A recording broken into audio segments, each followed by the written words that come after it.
दोस्तों नमस्कार। आज फिर से देरी से आपके पास आ रहा हूं। सबसे पहले माफी चाहता हूं, लेकिन मुझे मालूम है कि आप इंतजार करते हैं और मैं भी बिना आपसे रूबरू हुए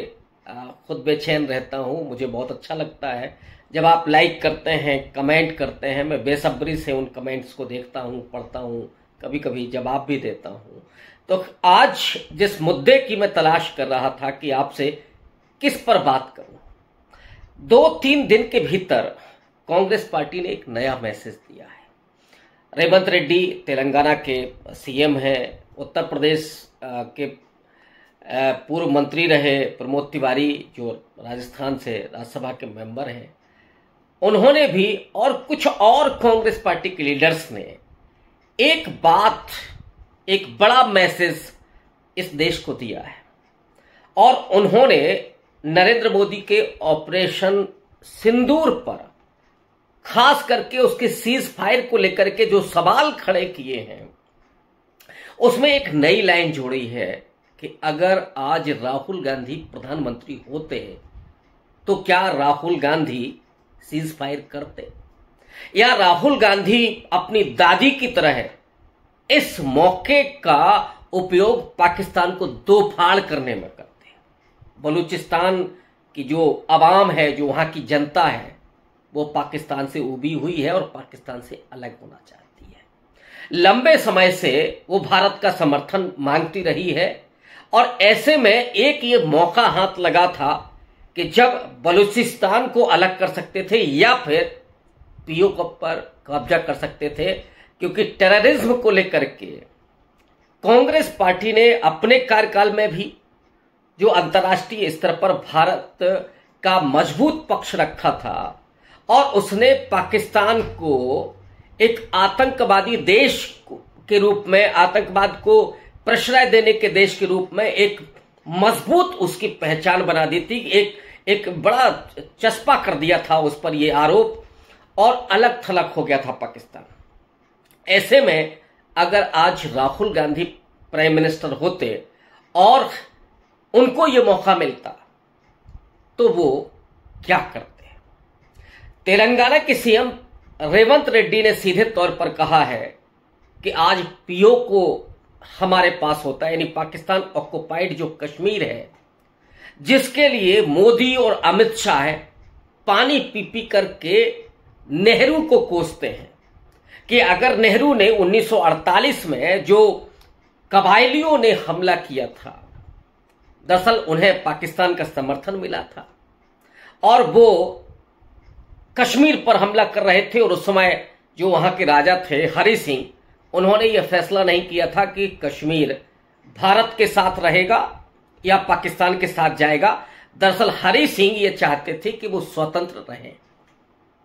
ऐसे में जब कबायलियों के वेश में उन पाकिस्तानी सैनिकों ने हमला किया कश्मीर पर, तो आनन फानन में राजा हरि सिंह ने शरण ली भारत की और फिर नेहरू यानी प्रधानमंत्री और गृह मंत्री सरदार पटेल से ये प्रपोजल रखा कि आप हमारी रक्षा कीजिए और उसके बाद हम भारत के साथ जाने के लिए तैयार हैं। लेकिन ये विलय की संधि नहीं थी और इस विलय की संधि नहीं होने की वजह से ही धारा 370 अस्तित्व में आती है, जिसे सरदार पटेल, नेहरू और डॉक्टर अंबेडकर का भी समर्थन मिला था। ये कश्मीर का अपना इतिहास है, मैं उस पर नहीं जाऊंगा। लेकिन आरोप जो लगाते हैं मोदी और शाह कि नेहरू अगर चाहते तो पाकिस्तान ऑक्युपाइड कश्मीर भारत का होता, और एक और आरोप इंदिरा गांधी पर लगाया गया कि इंदिरा गांधी ने जब 1971 की जंग जीती, उस समय 90,000 करीब पाकिस्तान के सैनिकों ने घुटने टेके थे। और उस वक्त जब अमेरिका के राष्ट्रपति निक्सन ने धमकी दी थी, बाकायदा प्रधानमंत्री इंदिरा गांधी को यह खबर भिजवाई थी कि कह दो प्रधानमंत्री इंदिरा गांधी से कि अगर वो पाकिस्तान पर हमले को वापस नहीं लेती हैं तो 7वां बेड़ा हमारा तैयार है अरब सागर में और हम भारत पर हमला करेंगे, उसके लिए हम तैयार हैं। प्रधानमंत्री इंदिरा गांधी ने 2 टूक कहा था कि तुम्हारे किसी राष्ट्रपति ने कहा हो, वो 7वां बेड़ा नहीं, 9वां, 8वां, 10वां जो भी बेड़ा लाना चाहते हो वो ले आए, हमारा फैसला 2 टूक है। और उसके बाद जो हुआ पाकिस्तान ने घुटने टेके, शिमला समझौता हुआ और बांग्लादेश का निर्माण हुआ, बांग्लादेश आजाद हुआ, पाकिस्तान के दो टुकड़े हुए। यह प्रधानमंत्री इंदिरा गांधी की अपनी डिसीजन लेने की क्षमता थी, शौर्य सेना ने किया था। निश्चित रूप से प्रधानमंत्री इंदिरा गांधी ने अपने सेना को सैल्यूट किया और सारे देश में सेना की वाहवाही हुई। इंदिरा गांधी की तारीफ इसलिए हुई, और याद कीजिएगा अटल बिहारी वाजपेयी ने उस समय उनको दुर्गा का अवतार कहा था। Decision making. और आज का प्रधानमंत्री क्या करता है? राष्ट्रपति, अमेरिका का राष्ट्रपति ट्रंप यह कहता है कि हमने दोनों को धमकाया, भारत और पाकिस्तान दोनों को, और यह कहा कि युद्ध विराम करो अदरवाइज हम व्यापार रोक देंगे। और डोनाल्ड ट्रंप पहले ऐलान करता है, पहले ट्वीट करता है, और उसके आधे घंटे के बाद भारत सरकार की तरफ से ट्वीट आता है कि हमने सीज फायर स्वीकार कर लिया है। यह है नरेंद्र मोदी की डिसीजन मेकिंग क्षमता, और वो थी प्रधानमंत्री इंदिरा गांधी। तो उन इंदिरा गांधी पर सवाल खड़े किए जा रहे कि अगर उन्होंने उस समय पीओके ले लिया होता तो बेहतर रहता, लेकिन अमित शाह ने कहा कि हमको मौका मिला होता, या 2014, 13, 12 में जो नरेंद्र मोदी की ब्रांडिंग हो रही थी, खुद नरेंद्र मोदी जिसको कह रहे थे चीन के लिए कि लाल लाल आंखें दिखाना चाहिए, या पाकिस्तान की औकात क्या है, घर में घुस करके मारना चाहिए, और पाकिस्तान ऑक्युपाइड कश्मीर है उस पर कब्जा कर लेना चाहिए। 11 साल से नरेंद्र मोदी की सरकार है, और हुआ क्या? एक बार नहीं, 2 बार आपको मौका मिला, और आज घुटनों के बल बैठ गए। हमारी सेना उस समय डिसाइसिव मोड पर थी, उस समय वो पाकिस्तान को सबक सिखाने पर आमादा थी, लेकिन उसी समय सीज फायर का ऐलान यह बताता है कि नरेंद्र मोदी कोई भी डिसीजन लेने में अक्षम है, यानी सक्षम नहीं है। वो राष्ट्रपति ट्रंप के सामने झुक जाते हैं। ऐसे में कांग्रेस पार्टी ने एक मैसेज दिया है कि आज अगर राहुल गांधी जो नेहरू के पोते हैं, वो राहुल गांधी जो इंदिरा गांधी के पोते हैं, और इंदिरा गांधी का खून उनकी रगों में बह रहा है, वो इंदिरा गांधी जिसने अपने देश के लिए शहादत दी, वो इंदिरा गांधी जिसने पाकिस्तान के 2 टुकड़े किए, वो इंदिरा गांधी जिसने पाकिस्तान के सैनिकों को घुटनों के बल खड़ा कर लिया, उन इंदिरा गांधी का पोता राहुल गांधी अगर आज प्रधानमंत्री होता तो वो पाकिस्तान को पूरे दुनिया के मंच पर न सिर्फ अलग थलग करता, बल्कि यही सैनिक कार्यवाही करके एक तो चीन को अलग रखता। राहुल गांधी ने 2022 में ये चेतावनी दी थी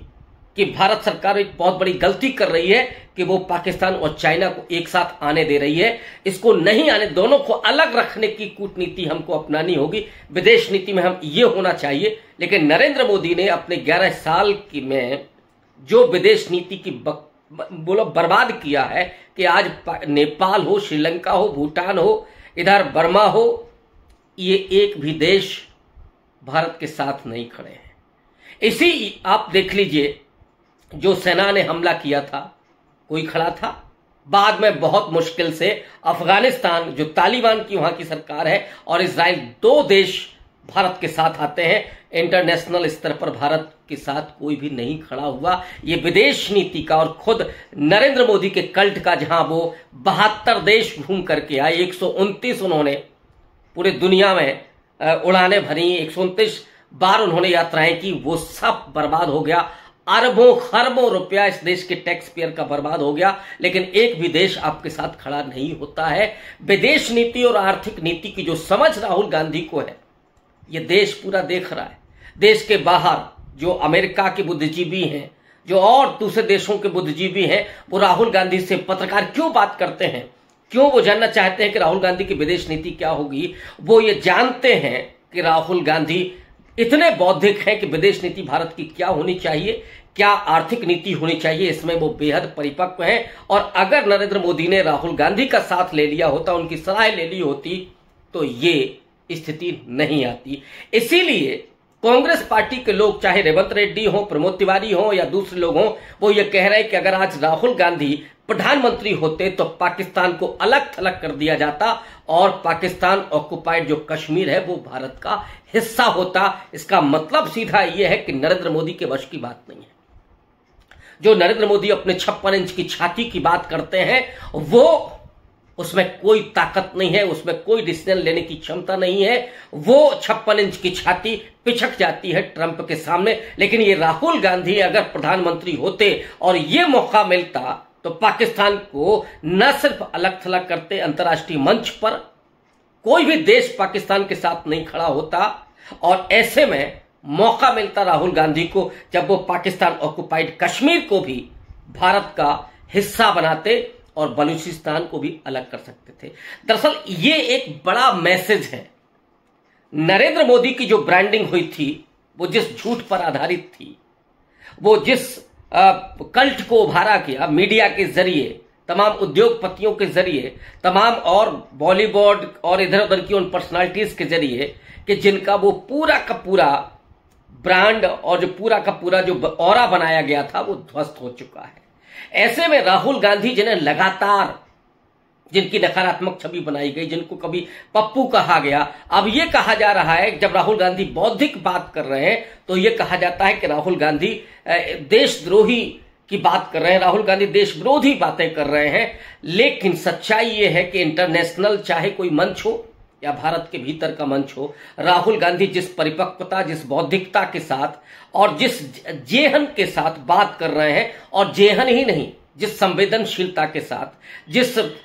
दिल के दर्द के साथ, जिस पूरे आत्मीयता के साथ राहुल गांधी बात कर रहे हैं, उसमें इस देश के लोगों को यह बात समझ में आ रही है कि असल में इस देश का अगर कोई नेता हो सकता है, इस देश को अगर कोई ढंग से चला सकता है, तो वो सिर्फ और सिर्फ राहुल गांधी है। इसीलिए कांग्रेस पार्टी इस मैसेज को बड़े स्तर पर ले जाना चाहती है और अगले इलेक्शंस के पहले ही राहुल गांधी का वो कल्ट फिगर बनाना चाहती है जिसमें नरेंद्र मोदी की वो पूरी जो बनाई गई है ब्रांड इमेज, वो ध्वस्त हो जाती है। ये सबको मालूम है कि राहुल गांधी की उस ब्रांड को, उस इमेज को गुब्बारे की तरह हवा भर करके उसमें झूठ का मुलम्मा चढ़ा करके उसको इस तरह से प्रचारित किया गया था। लेकिन यही नरेंद्र मोदी हैं, न तो वैश्विक स्तर पर भारत की स्थिति मजबूत होती है, न भारत का पैसा डॉलर के मुकाबले मजबूत होता है पहले की अपेक्षा, और न ही भारत का जो डंका बज रहा था, साहब विश्वगुरु बनाया जा रहा था, उसने इस युद्ध में, अगर हम इसको युद्ध कहें तो, या भारतीय सेना का जो पराक्रम था, उसमें नरेंद्र मोदी के उस पूरे कल्ट को, उस पूरे ब्रांड को ध्वस्त कर दिया जब चारों खानों उनकी विदेश नीति चित हो गई और उन्हें ट्रंप के सामने घुटने टेकने पड़े। ऐसे में अगर राहुल गांधी होते तो राहुल गांधी अपनी दादी की तरह न तो ट्रंप के सामने झुकने वाले थे और चाइना को भी वो पाकिस्तान से अलग करके रखते और फिर वो वही करते जो उनकी दादी ने किया था। ये जो इमेज है राहुल गांधी की, वो बेहद पुख्ता होती जा रही है और जो कांग्रेस पार्टी ये मैसेज को जो लेकर के जा रही है, इस मैसेज को अभी और बढ़ाया जाएगा और बड़े पैमाने पर। और मुझे लगता है कि देश के लोग इसको बहुत आसानी से, बहुत सरलता से स्वीकार भी कर रहे हैं, क्योंकि मैं अपने वीडियोस में देख रहा हूं या दूसरी और जगहों पर देख रहा हूं कि राहुल गांधी को लेकर के लोगों के मन में एक जो विश्वास है, एक जो आत्मीयता है, एक जो प्रेम है,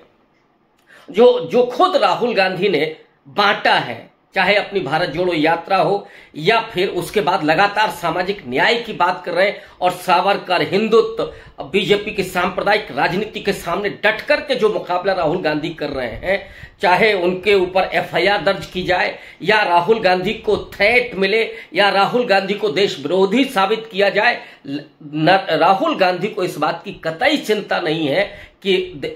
जो भारतीय जनता पार्टी है, जो संघ है और जो तमाम भक्त मंडली है, वो राहुल गांधी के बारे में क्या कहती है। राहुल गांधी पर बार बार एफआईआर होती है। अभी जब एफआईआर हुई, जब वो पटना गए थे और अंबेडकर हॉस्टल में दलित नौजवानों के बीच में जब वो अपनी बात कह रहे थे डंके की चोट पर कि रिजर्वेशन को 50% के ऊपर हम लेकर के जाएंगे, हम कास्ट सेंसस करा करके रहेंगे, उसमें भी एफआईआर कराई गई। राहुल गांधी ने कहा कि मेरे ये सीने पर लगे हुए मेडल हैं और ये मेडल बताते हैं कि राहुल गांधी कितने ताकतवर हैं, राहुल गांधी की इच्छा शक्ति कितनी मजबूत है। राहुल गांधी किसी के सामने घुटने टेकने वाले नहीं है, वो चाहे भारतीय जनता पार्टी, नरेंद्र मोदी और अमित शाह हो या ट्रंप और चाइना के राष्ट्रपति हो। पाकिस्तान की तो खैर बात ही छोड़ दीजिए। ये जो कांग्रेस पार्टी का मैसेज है, ये मैसेज आगे चल करके एक बड़े लेवल पर राहुल गांधी को बेहद मजबूती देगा और इससे जो कांग्रेस पार्टी है उसको भी मजबूती मिलेगी। आज के लिए बस इतना ही। कल फिर मिलते हैं। बहुत शुक्रिया।